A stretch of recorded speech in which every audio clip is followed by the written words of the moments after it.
Bienvenue dans Ceux qui font, le podcast des acteurs de l'engagement produit par Care News. Partout en France, 1,5 million d'associations œuvrent pour une société plus juste et fraternelle. Et 23 millions de citoyens agissent à leur côté. Et si on faisait grandir ce mouvement de solidarité ? Je m'appelle Louise Vigneault, je suis journaliste chez Care News. Chaque épisode de Ceux qui font, c'est l'occasion de découvrir une solution imaginée par une association pour faire face aux grands enjeux de nos sociétés et vous donner les moyens de soutenir son action. Pour faire partie, vous aussi, de Ceux qui font. Chaque année en France, 100 000 jeunes sortent du système scolaire sans qualification. Selon les derniers chiffres de l'INSEE sur ce sujet, en 2019, on dénombrait environ 1,5 million de NEET, N-E-E-T, comprenez des jeunes qui ne sont ni en emploi, ni en études, ni en formation. 1,5 million, ce n'est pas rien, cela représente 12,9% des 15-29 ans. De nombreuses recherches ont mis en évidence les causes du décrochage scolaire, comme le milieu social et familial, les facteurs psychosociaux, mais aussi le territoire et les établissements. Le décrochage scolaire est plus important dans les espaces les plus défavorisés socialement, comme par exemple dans les Hauts-de-France. Et justement, aujourd'hui, dans Ceux qui font, nous partons dans le nord de la France découvrir l'association L'Envol, qui s'est donné pour mission de promouvoir la transformation sociale par l'art, notamment à travers un programme destiné aux jeunes décrocheurs. Que peut l'art face au décrochage ? On posera la question à notre invité. Il s'appelle Gaëtan Ommerin. Il est responsable administratif de l'association L'Envol. Cet épisode a été réalisé grâce au soutien de la Fondation Groupe Primonial, dont la mission est de favoriser l'égalité des chances et promouvoir une société plus inclusive en soutenant des actions dans les domaines de l'éducation, de la santé mentale et de l'insertion sociale et professionnelle.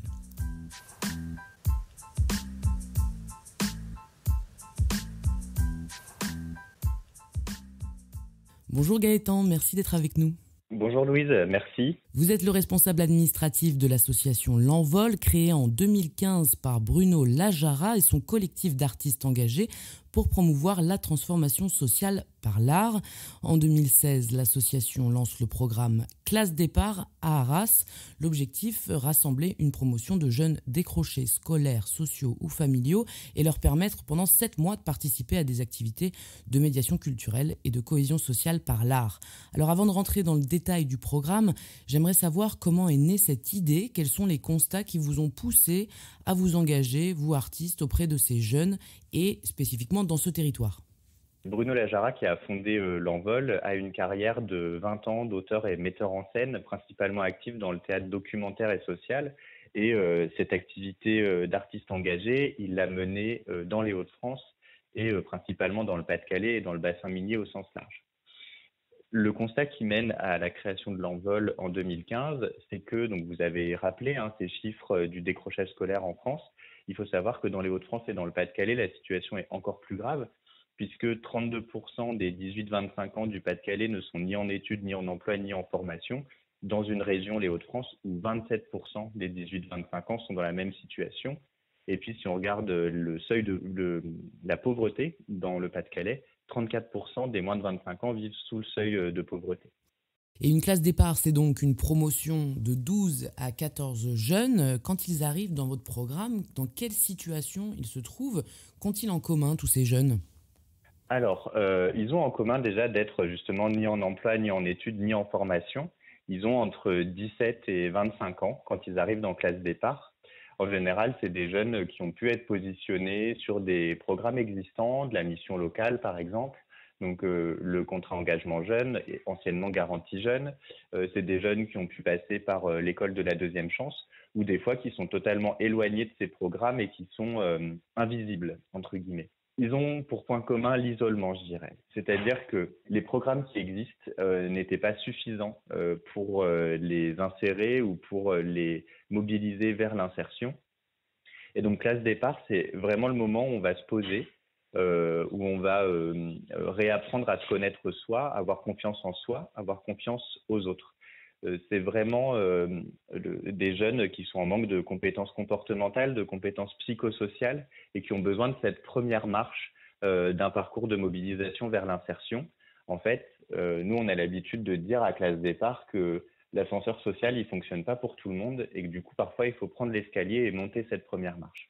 Et une fois donc ils sont arrivés dans le programme Classe Départ, comment va se dérouler la méthode? Par quelles étapes les jeunes vont passer pendant ces 7 mois en fait d'immersion? Ouais, alors les 7 mois de classe départ, d'abord, c'est comment est-ce qu'on intègre un jeune. Nous, notre recrutement, il se fait en 3 étapes. Le premier, c'est une réunion collective où des jeunes qui peuvent être intéressés par classe départ viennent et on leur présente le programme. Si ça les intéresse, ils s'inscrivent pour la deuxième étape d'intégration dans classe départ qui est un entretien individuel où on va un peu les questionner sur qu'est-ce qui les a amenés à être dans cette situation. Et puis la troisième étape, ils se présentent face à nous de façon artistique, c'est-à-dire qu'ils vont soit nous présenter un texte, soit nous faire écouter une chanson et nous expliquer, ou des fois ils chantent eux-mêmes, ou ils nous présentent une œuvre plastique qu'ils ont pu créer. Et c'est comme ça qu'ils vont se présenter et expliquer pourquoi ils pensent que classe départ peut être intéressant pour eux. Après ces auditions, nous, on crée une promotion qui est hétérogène. On va avoir une mixité d'âge, une égalité homme-femme, une parité. Et puis, on va essayer d'avoir des jeunes qui ont décroché au niveau troisième, tout comme des jeunes qui ont le bac et qui ont décroché au niveau de l'université. Cette promotion, pendant 7 mois, ce qu'elle va faire, c'est, dans le premier mois, apprendre à se connaître, créer un groupe, réapprendre la solidarité dans ce groupe de 12 à 14 jeunes. Et au bout du premier mois, on a une première présentation publique qui dure environ 20 à 30 minutes devant un public a priori bienveillant. Le but, c'est vraiment pas de les mettre en danger. Après ce premier mois, du coup, ils ont compris qu'ils étaient capables de se confronter à un public. À partir du deuxième mois, le programme devient un peu plus intensif. On continue la pratique artistique intensive tous les matins et parallèlement à la pratique artistique, on les amène à mener des projets de citoyenneté et des projets de cohésion sociale. Justement, parce que les participants, quand ils intègrent le programme, ils sont engagés en tant que service civique. C'est le choix que vous avez fait. Exactement. En fait, le service civique, il est central pour nous. Dans la mise en œuvre de ces projets de citoyenneté, nous, ce qu'on explique au groupe de 12 à 14 jeunes de la classe départ, c'est qu'ils sont citoyens et qu'ils ont des droits et des devoirs. En fait, pour nous, l'insertion, ça passe aussi par le développement de cette citoyenneté. On considère que le projet Classe Départ est réellement un projet politique, mais au sens premier du terme. C'est-à-dire qu'on incite les jeunes à se réintéresser à la chose publique parce qu'on pense qu'au-delà de leur insertion par l'emploi ou par la formation, être un citoyen éclairé, ça fait aussi partie de l'insertion.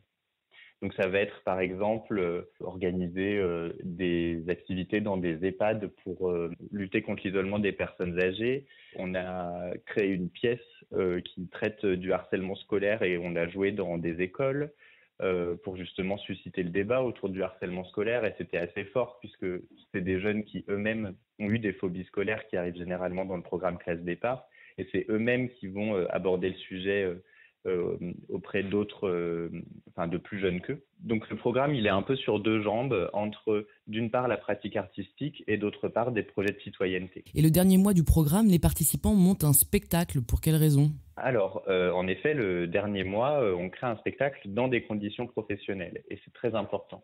Par exemple, là, les prochains spectacles qui vont être créés dans le Nord et le Pas-de-Calais, ils vont être créés en partenariat avec les 2 CDN, les 2 centres dramatiques nationaux du Nord et du Pas-de-Calais, la Comédie de Béthune et le Théâtre du Nord.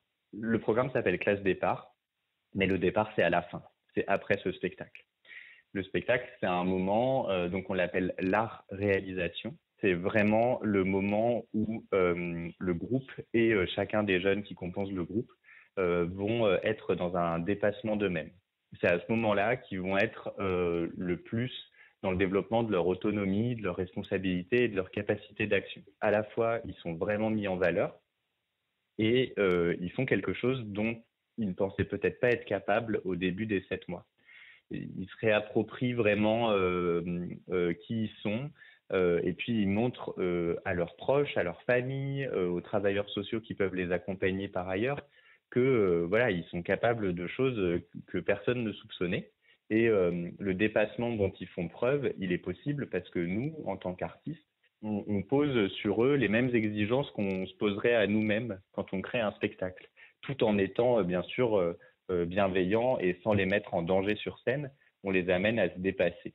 Et ces transformations, est-ce que vous avez pu observer si elles se poursuivaient en fait à l'issue du programme, parce que plusieurs promotions se sont succédées, hein. J'imagine que vous avez un peu de recul maintenant pour mesurer l'impact de votre méthode après les 7 mois. Oui, aujourd'hui, il y a plus de 200 jeunes qui sont passés par les programmes classe départ. On mesure les effets de classe départ selon 2 prismes. Le premier, c'est celui de l'insertion dans l'emploi ou la formation. Et le deuxième, c'est celui de l'autonomie au sens plus large. Au niveau de l'emploi et de la formation, on a à peu près 70 à 80% des jeunes passés par classe départ qui retournent en emploi ou en formation 6 mois après la fin du programme, donc 20 à 30% en emploi et 40 à 50% en formation ou sur d'autres dispositifs d'insertion qualifiants. Et puis, au niveau de l'autonomie au sens plus large, la majorité des jeunes qui sont passés par classe départ gagnent en autonomie dans leur mobilité, en autonomie dans leur situation de logement. En fait, le passage à l'âge adulte qui se fait pour la plupart des gens au moment des études ou du premier emploi, on le rend possible aussi dans classe départ. En tout cas, la méthode classe départ convainc, hein, puisque le programme fait des petits. Parti d'Arras en 2016, vous avez ouvert d'autres classes départ dans les Hauts-de-France, notamment à Béthune, et cela continue désormais dans d'autres régions de France. Oui, exactement. En fait, en 2019, on a été lauréat de la fondation La France s'engage, et ça nous a permis de penser notre essaimage à un niveau national. Au niveau régional, donc comme vous l'avez dit, d'Arras, on a ouvert une deuxième classe départ à Béthune. D'ailleurs, on a aujourd'hui regroupé ces 2 classes départ d'Arras et Béthune en les centralisant à Béthune. On a ouvert une antenne à Roubaix depuis cette année et on travaille à l'ouverture d'une antenne dans l'ex-Picardie, à Amiens précisément, pour l'année prochaine ou 2024. Au niveau national, on forme aujourd'hui des équipes artistiques et de travailleurs sociaux sur d'autres territoires à la méthode classe départ.